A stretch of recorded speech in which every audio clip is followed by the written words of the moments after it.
Hello, I'm Dr. Sabkal here.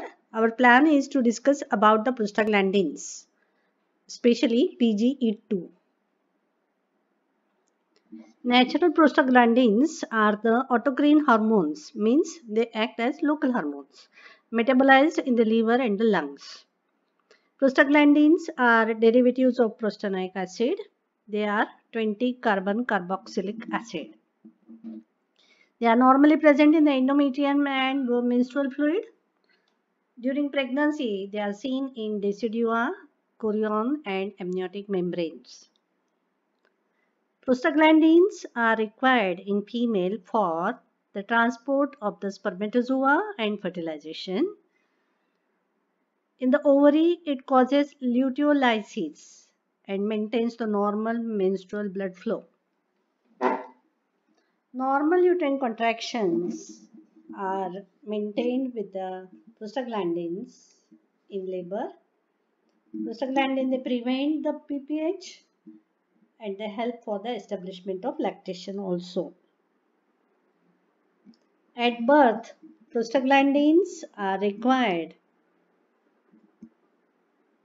for cord collapse and closure of patent ductus arteriosus.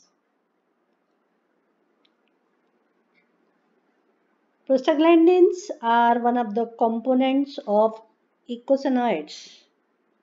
They are PGE2 and PGF2 alpha. Other eicosanoids are prostacyclin, PGI2 and thromboxane, TXA2. And the fifth one is leukotrienes. Among them, PGE2 and PGI2 are the vasodilator. Other three, PGF2 alpha, thromboxane and leukotrienes are vasoconstrictor. Source of prostaglandin E2 is the fetal membrane. They are responsible for ripening of the cervix in labor, and myometrial PGE2 help for maintaining the normal uterine contractions. Prostaglandin F2 alpha is seen in the decidua. They cause strong uterine contractions. In clinical practice, prostaglandin E1, E2 and F2 alpha are used. What is the role of prostaglandin in normal menstruation cycle? In proliferative phase of menstruation cycle, the ratio of PGF2 alpha and PGE2 is 1:1. And in secretory phase, it is 2:1. However, when there are anovulatory cycles and dysfunctional uterine bleeding is seen, in these cases, prostaglandin F2 alpha is absent. Naturally, PGE2 is there, which causes vasodilatation and increased antiplatelet aggregation. There is certain change in the synthesis of prostaglandin synthetase activity in the endometrium also. It is observed that in normal menstruation, the order of prostaglandin synthesis in secretory phase is prostaglandin F2 alpha, then PGE2 and lastly prostaglandin D2. However, in ovulatory dysfunctional uterine bleeding, there is reversal of order of these prostaglandin synthesis. First PGE2 followed by PGD2 and lastly PGF2 alpha is formed. One more factor which operates in dysfunctional uterine bleeding is synthesis of endoperoxides, which cause excess of prostacyclin PGI2 in the myometrium, which causes vasodilatation of the radial arteries and excess of blood loss during menstruation. For normal uterine contractions in labor, biosynthesis of prostaglandin E2 and F2 alpha in the myometrium and cervix is crucial. Prostaglandins are synthesized during labor due to maternal and fetal stress of the labor. There is release of corticotrophin releasing hormone and placental estrogen, which cause synthesis of prostaglandin. Due to stretching of uterus, there is increased COX activity and prostaglandin synthesis. Excess of production of prostaglandin is also because of increased production of arachidonic acid. It is due to action of phospholipase A2 on phospholipid of the cell membrane of the myometrial cells. What is the role of prostaglandin in uterine contraction? How uterine contractions are effective? There is increasing myosin light chain kinase activity in the cells, and intracellular calcium level also increases. And thirdly, increasing number of gap junctions are seen in the myometrium, which cause these three factors together cause effective and coordinate uterine contractions. However, prostaglandin action is inhibited by the use of certain drugs like corticosteroids, NSAID, chloroquine, chlorpromazine, and anti-inflammatory drugs. There are 4 hormones which are involved with the cervical ripening. This slide is helpful for MCQs. They are the hormones involved with cervical ripening are prostaglandin, estrogen, progesterone, and relaxin.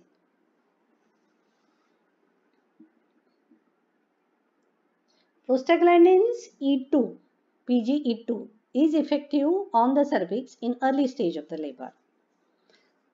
Cervix has got cellular portion and matrix. Cellular portion includes fibroblast cells, smooth muscle cells, epithelial cells, and endothelial capillary cells. Matrix includes collagen, elastin, and proteoglycans. In these cases of cervical ripening, estrogen initiates the physiological cell death in the cervix cells,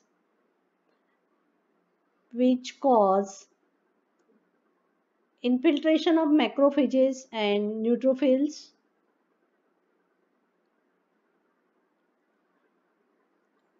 with chemotaxic reaction. Arachidonic acid also forms the prostaglandin, which releases enzyme. The enzymes which are released by the macrophages and the prostaglandins are collagenases, elastases, and proteases. Collagenases causes breakdown of the collagen in the cervical tissue.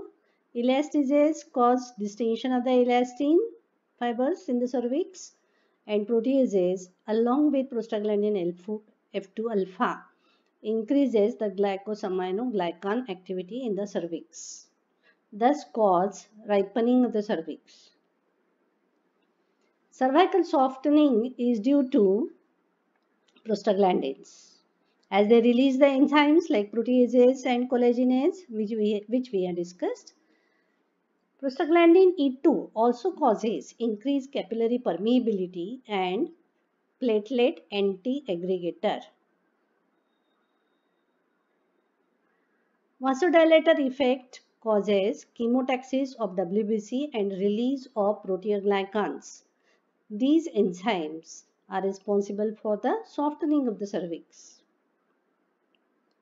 Estrogen causes apoptosis of the cells in the cervix and chemotaxic effect.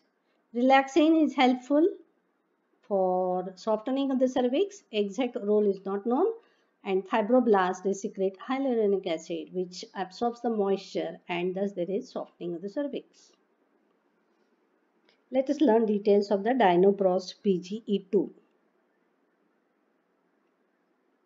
The commercial preparations which are available are Prostine or Cerviprime. It is available in the form of gel or tablet.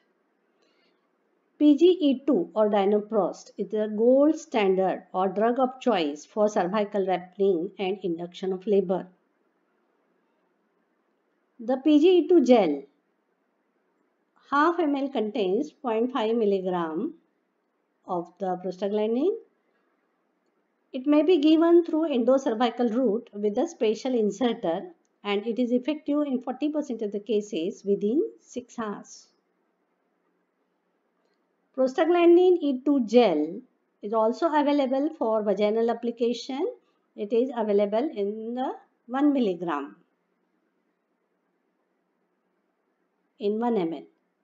And PGE2 tablet, they contain vaginal tablets. They are available in the 3 milligram composition. The dose of these vaginal tablet or gel is repeated every 3 hours. Maximum 3 doses are given in 24 hours. It is effective within 6 to 12 hours. The gel is more effective than the tablet. And failure of this intracervical route, this route, is 10 to 15%, hence it is not popular. Vaginal gel or tablet is more effective. The failure rate is, however, very less. It is hardly 0.5%. With the failure rate with the intracervical route is 10 to 15%. Side effect of Dianaprost is fever and tachycystole. Tachycystole with the gel is very less, 0.5%. And the prevalence of tachycystole with tablet is 7.3%. It is observed that the risk of tachycystole is more when it is used along with the oxytocin. Hence, if you are interested in starting the oxytocin drip in a patient, it should be started after 6 hours of the last dose of prostaglandin.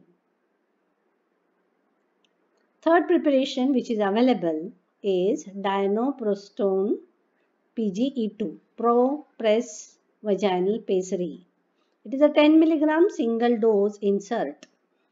There is constant release of the drug for 8 hours. Single dose is effective for induction of labor. Injectable preparation is also available, but it is not recommended as it has got effect on the gut motility. Advantages of Dianaprost. There is less need of oxytocin drip and caesarean section for the failure of this Dianaprost. Less side effects, less induction delivery interval and less failure. However, the drug is costly and has to be stored in the freezer.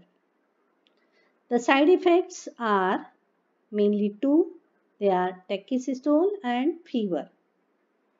Tachycystole is 1 to 5% with the use of gel. Higher incidence of chorioamnionitis is seen. Nausea, vomiting is more as compared to the oxytocin drip used for the induction of labor. In PROM cases, prostaglandin E2 gel or oxytocin, both are equally effective. Other uses of Dianaprostone may be for the management of missed abortion, for second trimester MTP, and induction of labor, especially in the cardiac patient. Remember, PGE2 or Dianoprostone, it is not uterotonic, not recommended by WHO for treatment of PPH. Can be used off-label for the treatment. The dose is 20 mg rectal use. IV prostaglandin E2 sulprostone is used in Europe but not in US. Thank you so much for watching the video.